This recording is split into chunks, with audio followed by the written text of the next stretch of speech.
আসসালামু আলাইকুম। একাদশ শ্রেণীর শিক্ষার্থীরা, আজকে আলোচনা করব ইউনিট 9 লেসন 2 এর খুবই গুরুত্বপূর্ণ একটা প্যাসেজ। সেটা হলো storms and stresses of adolescence. এটা তোমরা দেখতে পাচ্ছ already. Dinajpur board 2024, Sylhet 17, Comilla board 22, Jessore board 22, এই বোর্ডগুলোতে অলরেডি চলে এসেছে। তো এই প্যাসেজটা আমরা আলোচনা করার সময় এর বিভিন্ন ওয়ার্ডের অর্থ আমি লিখে দিচ্ছি এবং দেখো আন্ডারলাইন করে বিভিন্ন ফ্লোচার্টের যে বোর্ডে অ্যান্সারে ফ্লোচার্টে এসেছিলো তার অ্যান্সারটা আমি আন্ডারলাইন করে রেখে দিয়েছি। এবং এই আলোচনা শেষে এই প্যাসেজ থেকে যে সামারিটা আসছিলো কুমিল্লা বোর্ড 2022 সামারি দিয়ে দিচ্ছি। এই যে ফ্লোচার্টে এসেছিলো তাকে অ্যান্সারটা সম্পূর্ণ দিয়ে দিয়েছি এবং বিভিন্ন গুরুত্বপূর্ণ এমসিকিউ অ্যান্সার সহ আমি এখানে দিয়ে দিয়েছি। এবং এই প্যাসেজ থেকে বিভিন্ন বোর্ডে যে কোশ্চেনগুলো এসেছিলো বা আসার মতো যে কোশ্চেনগুলো আছে সেগুলো আমি অ্যান্সার সহকারে দিয়ে দিয়েছি। এক কথায় বলা যাইতে পারে এটা কমপ্লিট প্যাকেজ তোমরা পাবে আজকের এই ভিডিওতে। তো আর দেরি না করে ভিডিওটা আমরা একদম প্রথম থেকে শুরু করি এবং খুবই মনোযোগ দিয়ে আমরা দেখব এবং শুনবো। প্রথমে দেখো দেওয়া আছে children must pass through several stages, মানে শিশুদেরকে অবশ্যই বিভিন্ন ধাপের মধ্য দিয়ে যেতে হয় ইন দেয়ার লাইফ, তাদের জীবনে, টু বিকাম অ্যাডাল্টস, প্রাপ্তবয়স্ক হওয়ার জন্য। মানে শিশু থেকে প্রাপ্তবয়স্ক হওয়ার জন্য মানুষকে অবশ্যই বিভিন্ন ধাপের ভিতর দিয়ে যেতে হয়। ফর মোস্ট পিপল, অধিকাংশ মানুষের ক্ষেত্রে, দেয়ার আর 4 or 5 such stages of growth. অধিকাংশ মানুষের ক্ষেত্রে জীবনে এরকম 4 থেকে 5টা এমন ধাপ আছে। হোয়ার দে লার্ন সার্টেন থিংস, আর এই প্রত্যেকটা ধাপে তারা নির্দিষ্ট কিছু শিক্ষা অর্জন করে। প্রথম ধাপটা দেওয়া ছিল ইনফ্যান্সি, মানে শৈশব। আর এই শৈশবকাল কত থেকে কত, বার্থ টু এজ 2, মানে জন্মের পর থেকে 2 বছর পর্যন্ত সময়টাকে ইনফ্যান্সি বলা হয়, ঠিক আছে, বা নবজাতক যে সময়টা সেইটা হলো ইনফ্যান্সি। তারপর আছে আর্লি চাইল্ডহুড, মানে প্রাথমিক শৈশবকাল, এটা হলো 3 to 8 ইয়ার্স, 3 থেকে 8 বছর। এরপর আসছে লেটার চাইল্ডহুড, 9 থেকে 12 বছর, এবং এরপরে আসছে অ্যাডোলেসেন্স, 13 থেকে 18 বছর। আর এই অ্যাডোলেসেন্স মানে কিন্তু কৈশোর বা কৈশোরকাল। Persons 18 and over are considered adults in our society, আমাদের সমাজে যাদের বয়স 18 বা 18-র বেশি তাদেরকে প্রাপ্তবয়স্ক হিসেবে বিবেচনা করা হয়। Of course there are some who will try to act older than their years, অবশ্যই এমন কিছু লোক আছে যারা তাদের নিজের বয়সের চাইতে বেশি বয়সের মতো ভাব নিবে। But for the most part, most individuals have to go through these stages irrespective of their economic or social status. কিন্তু এই যে আমাদের সমাজে এই যে বললাম 4 থেকে 5টা ধাপ মানে তাদেরকে অতিবাহিত করতে হয়, অধিকাংশ মানুষের ক্ষেত্রেই যে মোস্ট ইন্ডিভিজুয়ালস, মানে প্রায় প্রত্যেকটা ব্যক্তিরই অবশ্যই এই ধাপগুলোর ভিতরে যেতে হয়, ইরেসপেক্টিভ, নির্বিশেষে, of their economic or social status, মানে তাদের অর্থনৈতিক এবং সামাজিক মর্যাদা যাই হোক না কেন, সব কিছু নির্বিশেষে, কোনো ভেদাভেদ না করে সবাইকেই এই ধাপগুলো অতিক্রম করতে হয়। এরপরে দেখো ওয়ার্ল্ড হেলথ অর্গানাইজেশন, বিশ্ব স্বাস্থ্য সংস্থা, যার সংক্ষিপ্ত রূপ হলো WHO, আইডেন্টিফাইজ অ্যাডোলেসেন্স, তারা কৈশোরকালকে নির্দিষ্ট করেছে as the period in human growth, মানুষের বৃদ্ধিতে একটা সময়, অ্যান্ড ডেভেলপমেন্ট, মানুষের বৃদ্ধি এবং উন্নয়নে বা বিকাশের পথে একটা পর্যায়, দ্যাট অকার্স, যেটা দেখা দেয় বা আবির্ভাব ঘটে, after childhood and before adulthood, শৈশবকালের পরে এবং প্রাপ্তবয়স্ক হওয়ার আগে। মানে অ্যাডোলেসেন্স কাকে বলে, অ্যাডোলেসেন্স জিনিসটা কী, ঠিক আছে, সেটা বলছে হলে অ্যাডোলেসেন্স হলো কৈশোরকালটা হলো এমন একটা সময়, মানুষের বৃদ্ধির মধ্যে এমন একটা সময় যেটা শৈশবকালের পরে আসে এবং অ্যাডাল্টহুড মানে প্রাপ্তবয়স্ক হওয়ার আগেই আসে। দিস ফেজ, এই পর্যায়টা, রিপ্রেজেন্টস, উপস্থাপন করে, বা এটা হলো one of the critical transitions, critical মানে সংকট বা সংকটপূর্ণ, আর ট্রানজিশন মানে উত্তরণ, ইন ওয়ানস লাইফ স্প্যান, একজন মানুষের জীবনে। তার মানে এই সময়টা, কিশোরকালটা একজন মানুষের জীবনে একটা সংকটকালীন উত্তরণ, অ্যান্ড ইজ ক্যারেক্টারাইজড, এবং এই সময়টাকে চিহ্নিত করা হয় by fast paced growth and change, মানে এই সময় মানুষের শরীরে খুব দ্রুত গতির বৃদ্ধি লক্ষ্য করা যায়, অ্যান্ড চেঞ্জ, পরিবর্তন লক্ষ্য করা যায়, which are second only to those at infancy, মানে যেটা আর দ্বিতীয় আরেকটা হয় ইনফ্যান্সিতে। মানে কি হলো, মানুষের জীবনে দুইটার সময় খুব দ্রুত বৃদ্ধি ঘটে। একটা হলো তার ইনফ্যান্সি মানে একেবারে শৈশবকালে, আর একটা হলো এই কৈশোরকালে। বায়োলজিক্যাল প্রসেসেস, বিভিন্ন জৈবিক প্রক্রিয়া ড্রাইভ মেনি অ্যাসপেক্টস, বিভিন্ন দিক পরিচালিত করে of this growth and development. এই যে মানুষের মানে বৃদ্ধি এবং মানসিক উন্নতি, এইগুলো অনেকগুলো জৈবিক বিষয়াবলী এইগুলো পরিচালিত করে। উইথ দ্য ওয়ানসেট মানে সূচনা অফ পিউবার্টি মানে হলো বয়সন্ধি, আর এই সাথে কি হয়, বয়সন্ধির সূচনা হয়। Marking the passage from childhood to adolescence, আর এইটাই শৈশবকাল থেকে কৈশোরকালের তোমার যে যাত্রা সেটাকে চিহ্নিত করে। মানে যখন বয়সন্ধি শুরু হয়, এইটাই শৈশব থেকে কৈশোরকালের যাত্রাকে কি করে, মার্ক করে, চিহ্নিত করে। দ্য বায়োলজিক্যাল ডিটারমিন্যান্টস, জৈবিক যে নির্ধারণকারী অফ অ্যাডোলেসেন্স, মানে কিশোরকালের কিছু নির্ধারণী বৈশিষ্ট্য আছে। এই বায়োলজিক্যাল বৈশিষ্ট্যগুলো আর ফেয়ারলি ইউনিভার্সাল, এগুলো মানে প্রায় সার্বজনীন, মানে সবার ক্ষেত্রে সমান। হাউএভার, যাই হোক, দ্য ডিউরেশন সময় অ্যান্ড ডিফাইনিং ক্যারেক্টারিস্টিক্স, মানে নির্ধারণকারী বৈশিষ্ট্য অফ দিস পিরিয়ড, এই সময়ের মানে কিশোরকালের ডিউরেশন মানে সময় এবং যে সে তার কিশোরকাল চলছে এইটা নির্ধারণ করার কিছু বৈশিষ্ট্যগুলো মে ভ্যারি, এটা পার্থক্য হইতে পারে অ্যাক্রস টাইম, বিভিন্ন সময় অনুযায়ী, কালচার বিভিন্ন সংস্কৃতিতে, অ্যান্ড সোশিও ইকোনমিক সিচুয়েশনস, এবং বিভিন্ন আর্থসামাজিক পরিস্থিতি ভেদে এটা পার্থক্য হইতে পারে। মানে বিভিন্ন স্থান, কাল, সংস্কৃতি, আর্থসামাজিক পরিবেশ পরিস্থিতির উপর ভিত্তি করে এই কিশোরকালের সময়টা কারো কম কারো বেশি হইতে পারে। আবার এই যে কিশোরকালের নির্ধারণী যে বৈশিষ্ট্যগুলো আছে, বায়োলজিক্যাল যে বৈশিষ্ট্য, এইগুলো একটু পার্থক্য হইতে পারে।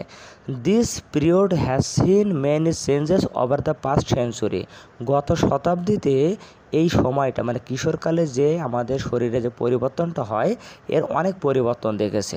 পিউবার্টি ফর এক্সাম্পল, আমার উদাহরণস্বরূপ যদি বয়সন্ধিকাল নিয়ে আলোচনা করি তাহলে দেখতে পারবো কামস আর্লিয়ার দ্যান বিফোর, মানে এই বয়সন্ধিটা আগের চাইতে এখন মানুষের খুব আগে আগে চলে আসে। মানে আগে যদি কারো বয়সন্ধি 16-17 বছরে শুরু হতো, এখন দেখা যাচ্ছে মোটামুটি 9-10 বছরেই শুরু হয়ে যাচ্ছে। তারপর হচ্ছে comes earlier than before.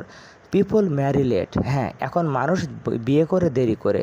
And their attitudes and behaviours are different from their grandparents or even parents, এবং এই যে নতুন যে প্রজন্ম এদের আচার আচরণ এবং মনোভাব তাদের নানা দাদার চাইতে এমনকি তাদের বাবা মা চাইতেও অনেকটা পার্থক্য বা অনেকটা আলাদা।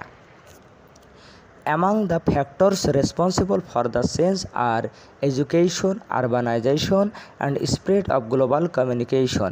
এটা নিয়ে প্রশ্ন হইতে পারে যে কেন মানুষের অ্যাডোলেসেন্সের বা এই যে বিভিন্ন অ্যাটিটিউড এবং বিহেভিয়ার কেন পরিবর্তন আসছে। তাই তার কয়েকটা কারণ দেওয়া আছে যে বিষয়গুলো এই পরিবর্তনের জন্য দায়ী। এই যে মানুষ দেরি করে বিয়ে করছে, তারপরে পিউবার্টি আগের সাথে এখন দ্রুত শুরু হচ্ছে, এবং বাবা মা এবং তাদের নানা দাদা চাইতেও তাদের এই যে যৌন আচার আচরণগুলো অনেকটা পার্থক্য, এগুলো কেন হচ্ছে, এর জন্য দায়ী হলো প্রধানত শিক্ষা, শহরায়ন এবং এই যে গ্লোবাল কমিউনিকেশন, বিশ্বব্যাপী যোগাযোগের যে প্রসার, এইগুলোই হলো মেইনলি দায়ী। The time of adolescence is a period of preparation for adulthood, বলছে এই অ্যাডোলেসেন্সের সময়টা হলো আমাদের প্রাপ্তবয়স্ক হওয়ার জন্য প্রস্তুতির একটা সময়। ডিউরিং হুইচ, যেই সময়ে ওয়ান এক্সপিরিয়েন্সেস, একজন ব্যক্তি অভিজ্ঞতা লাভ করে সেভারেল কি ডেভেলপমেন্টস, অনেক মৌলিক পরিবর্তন বা উন্নয়ন সে খেয়াল করে বা উপলব্ধি করে। এই যে এবার আমরা পড়বো অনেক গুরুত্বপূর্ণ বিষয়গুলো যেগুলো থেকে আমাদের ফ্লোচার্টের অ্যান্সার দেওয়া আছে। দেখো, besides physical and sexual maturation, মানুষের শারীরিক এবং যৌনাঙ্গ পূর্ণতার পাশাপাশি মানে কিশোরকালে তো আমাদের শারীরিক এবং যৌনাঙ্গর বা যৌন যে বিষয় বলি এগুলো পূর্ণতা পাই। এর পাশাপাশি দিস এক্সপিরিয়েন্সেস ইনক্লুড আরও কী অভিজ্ঞতা মানুষ অর্জন করে, সেটা হলো movement toward social and economic independence, মানে সামাজিক এবং অর্থনৈতিক স্বাধীনতার প্রতি তার অগ্রযাত্রা শুরু হয়। ডেভেলপমেন্ট অফ আইডেন্টিটি, তার একটা আইডেন্টিটি মানে পরিচয় সৃষ্টি হয়। দ্য অ্যাকুইজিশন মানে অর্জন অফ স্কিলস, এবং সে বিভিন্ন স্কিলস অর্জন করে। কোন স্কিলস অর্জন করে? Needed to carry out adult relationships, মানে অ্যাডাল্ট রিলেশনশিপ চালানোর জন্য সে বিভিন্ন দক্ষতা অর্জন করে। And roles and capacity for abstract reasoning, এবং অ্যাবস্ট্রাক্ট রিজনিংয়ের জন্য বিভিন্ন ক্যাপাসিটি দক্ষতা সে অর্জন করে। এখন কথা হলো অ্যাবস্ট্রাক্ট রিজনিং জিনিসটা কি? অ্যাবস্ট্রাক্ট রিজনিং মানে হলো যাকে আমরা এক কথায় আইকিউ বলতে পারি, যে কোনো কিছু বাস্তব মানে দৃশ্যমান কোনো উদাহরণ না দেখেই আমরা মানে মনের ভিতরে যে কোনো একটা জিনিসের কারণ বা সমাধানটা আমরা বের করতে পারি, এটাকে বলা হলো abstract reasoning. While adolescence is a time of tremendous growth and potential, যদিও এই কৈশোরকালটা হলো ভীষণ আমাদের শারীরিক বৃদ্ধির এবং পটেনশিয়াল সম্ভাবনার সময়, কিন্তু it is also a time for considerable risk, কিন্তু এটা তুলনামূলক অনেক ঝুঁকির একটা সময়। ডিউরিং হুইচ, যেই সময়ে সোশ্যাল কনটেক্সট বিভিন্ন সামাজিক বিষয়াবলী এক্সার্ট প্রয়োগ করে পাওয়ারফুল ইনফ্লুয়েন্সেস, মানে আমাদের ভিতরে খুব শক্তিশালী প্রভাব বিস্তার করে। এই সময়ে কিশোরকালে সামাজিক বিভিন্ন বিষয়াবলী আমাদের ভিতরে শক্তিশালী প্রভাব বিস্তার করে। মেনি অ্যাডোলেসেন্টস, অনেক কিশোর কিশোরী face pressure to use alcohol, cigarettes or other drugs, অনেক কিশোর কিশোরী বিভিন্ন চাপে পড়ে তারা মদ, সিগারেট বা অন্যান্য যে মাদক আছে সেগুলো ব্যবহার করতে বাধ্য হয়। And to initiate sexual relationships, অথবা এবং তারা কি করে? যৌন সম্পর্ক স্থাপন করে। ইনিশিয়েট মানে শুরু করে দেয়। পুটিং দেমসেলফ, তাদেরকে প্রয়োগ করে কোথায়? At high risk for intentional and unintentional injuries, তাদের মানে কাঙ্ক্ষিত বা অনাকাঙ্ক্ষিত বিভিন্ন ইনজুরি তারা শিকার হয়। আনইনটেন্ডেড প্রেগনেন্সিস, অনাকাঙ্ক্ষিত গর্ভধারণ। অ্যান্ড সেক্সুয়ালি ট্রান্সমিটেড ইনফেকশনস, এবং যৌনবাহী বিভিন্ন জীবাণু তারা ঝুঁকিতে পড়ে যায়। তার মানে কি হলো?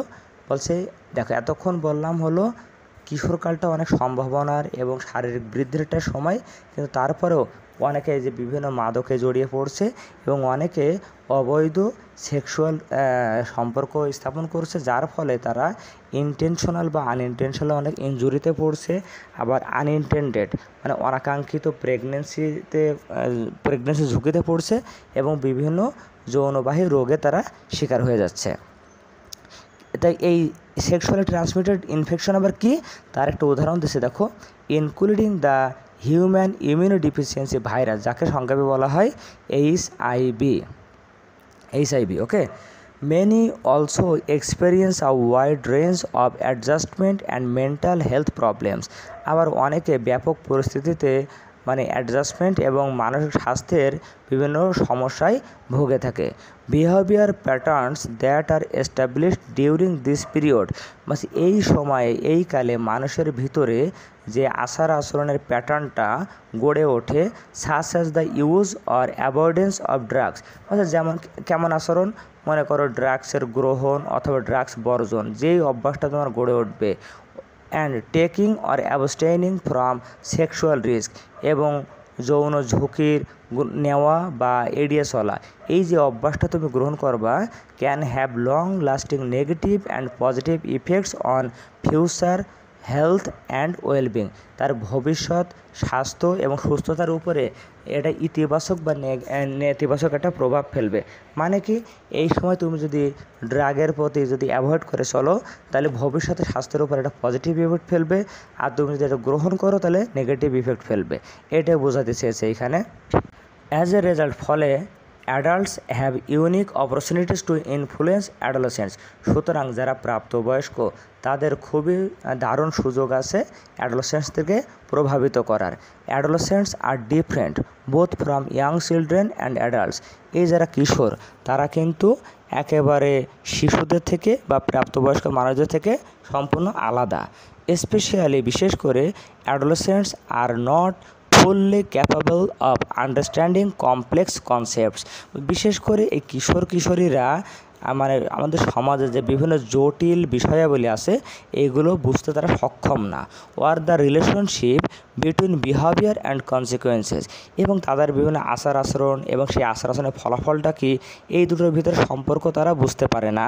War the degree of control they have or can have over health decision making, অথবা তাদের স্বাস্থ্যের ব্যাপারে সিদ্ধান্তের ব্যাপারে তারা কতটুকু কন্ট্রোল রাখতে পারে বা পারে না। Including that related to sexual behaviour, যেমন যৌন স্বাস্থ্য বা যৌন আচরণ সম্পর্কে তারা কতটুকু নিজেদের কন্ট্রোল রাখতে পারে বা পারে না, এইসব ব্যাপারে তারা অনেক কিছু তাদের সক্ষমতা নাই। এই হলো তাদের দুর্বলতা। দিস ইনএবিলিটি, এই যে তাদের অক্ষমতা, মে মেক দেম পার্টিকুলারলি ভালনারেবল, তাদের বিশেষ করে ঝুঁকিপ্রবণ করে তোলে টু সেক্সুয়াল এক্সপ্লয়টেশন, যৌন নিপীড়নের ঝুঁকিতে তাদেরকে ফেলে দেয়। এই যে তারা এসবগুলো বোঝে না, ডিসিশন নিতে পারে না, তাদের আচরণ এবং ফলাফলটা বুঝতে পারে না, সামাজিক বিভিন্ন জটিল সমীকরণ তারা বোঝে না। এই না বোঝার কারণে বিশেষ করে তারা যৌন নিপীড়নের শিকার হয় অ্যান্ড হাই রিস্ক বিহেভিয়ার্স, এবং উচ্চ ঝুঁকির বিভিন্ন আচরণের তারা শিকার হয়। লজ, আইন, কাস্টমস, রীতিনীতি অ্যান্ড প্র্যাকটিসেস, এবং সমাজের বিভিন্ন নিয়ম নীতি may also affect adolescents differently than adults. এইটা মানে অ্যাডাল্টদের চাইতেও কিশোর কিশোরদেরকে বিশেষভাবে প্রভাবিত করতে পারে। ফর এক্সাম্পল, উদাহরণস্বরূপ, laws and policies often restrict adolescents access to reproductive health information and services. আচ্ছা, আমাদের বিভিন্ন যে নিয়মকানুন বা রীতিনীতি আছে সেইগুলো কিশোর কিশোরীদেরকে এই যে প্রজনন, স্বাস্থ্যের তথ্য বা সেবা সম্পর্কে তাদেরকে মানে তথ্যগুলো পেতে কী করে, বাধা প্রদান করে। রেস্ট্রিক্ট মানে কিশোর কিশোরীরা চাইলেও তারা এই যৌন প্রজনন সম্পর্কে কোনো তথ্য জানতে গেলে এদেরকে দেওয়া হয় না। Specially when they are unmarried, বিশেষ করে যখন তারা অবিবাহিত হয়। এটা আমাদের সমাজের নিয়ম, কিন্তু কোনো অবিবাহিত ছেলে বা মেয়ে যদি কারো কাছে এইসব তথ্য জানতে যায় তাদেরকে আমরা নেগেটিভ সেন্সে দেখি। এরপরে দেখো, ইন অ্যাডিশন আরও কী আছে, even when services do exist, যদিও এই সেবাগুলো থাকে, provider attitudes about adolescence often pose a significant barrier to the use of those services. এই যে একটু আগে যেটা বললাম যে আমরা সমাজের লোকজনগুলো তাদের প্রতি একটু নেতিবাচক দৃষ্টিতে দেখি। তাই বলছে যদি আমাদের সমাজে তাদেরকে সেবা দেওয়ার জন্য বা তথ্য দেওয়ার জন্য সেবা প্রদানকারী লোক থাকে, কিন্তু যারা সেবা প্রদানকারী প্রোভাইডার মানে লোক, তাদের অ্যাটিটিউডস মানে আচার আচরণটা এমন থাকে যে যেটা এই অ্যাডোলেসেন্টদেরকে মানে এই তথ্য দেওয়ার পথে একটা বড় ধরনের সিগনিফিক্যান্ট ব্যারিয়ার একটা প্রদান করে। মানে তাদের আচার আচরণ দেখে কিশোর কিশোরীরা তাদের কাছে তথ্য নিতে যায় না।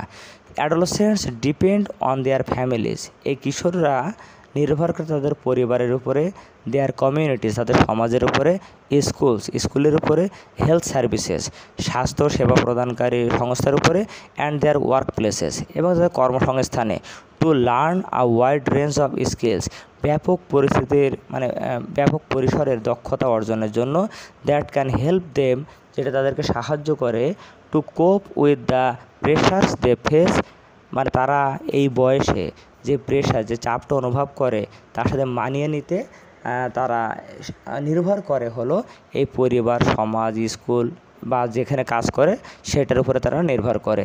And make a successful transition from childhood to adulthood, এবং তাদের সহযোগিতা নিয়ে খুব সহজেই ভালোভাবে সফলতার সাথে শৈশবকাল থেকে প্রাপ্তবয়স্কে তাদের অগ্রযাত্রা সম্পন্ন হয়। Parents, members of the community মানে পিতা মাতা, সমাজের সদস্যরা, সার্ভিস প্রোভাইডার্স যারা সেবা প্রদানকারী, অ্যান্ড সোশ্যাল ইনস্টিটিউশনস এবং সামাজিক বিভিন্ন প্রতিষ্ঠান, হ্যাভ দ্য রেসপন্সিবিলিটি সবারই দায়িত্ব আছে, to both promote adolescent development and adjust and to intervene effectively when problems arise। বলছে এই যে সমাজের লোকজন, বাবা মা এবং স্বাস্থ্য সেবা প্রদানকারী যারা আছে সবারই দায়িত্ব আছে এই অ্যাডোলেসেন্টদেরকে প্রমোট করা, উন্নত করা এবং তাদেরকে উন্নত করা এবং তাদেরকে অ্যাডজাস্টমেন্ট করতে সাহায্য করা সমাজের সাথে, এবং যখন কোনো প্রবলেম উত্থান হবে তখন সেটা ইফেক্টলি কার্যকরভাবে সেখানে হস্তক্ষেপ করা। ঠিক আছে, তাদেরকে ছেড়ে দিলে হবে না, তাদের ব্যাপারে হস্তক্ষেপও করতে হবে। তো এই ছিল আজকের আলোচনা। আশা করি তোমরা বুঝতে পেরেছো আর দেখতেই পাচ্ছ এটা হলো একটা কমপ্লিট একটা প্যাকেজ দেওয়া আছে এখানে। তো আশা করি তোমরা এটা দ্বারা বেনিফিটেড হবে। আর এরপরের ভিডিও দেখার আমন্ত্রণ জানিয়ে এখানে শেষ করছি। আসসালামু আলাইকুম।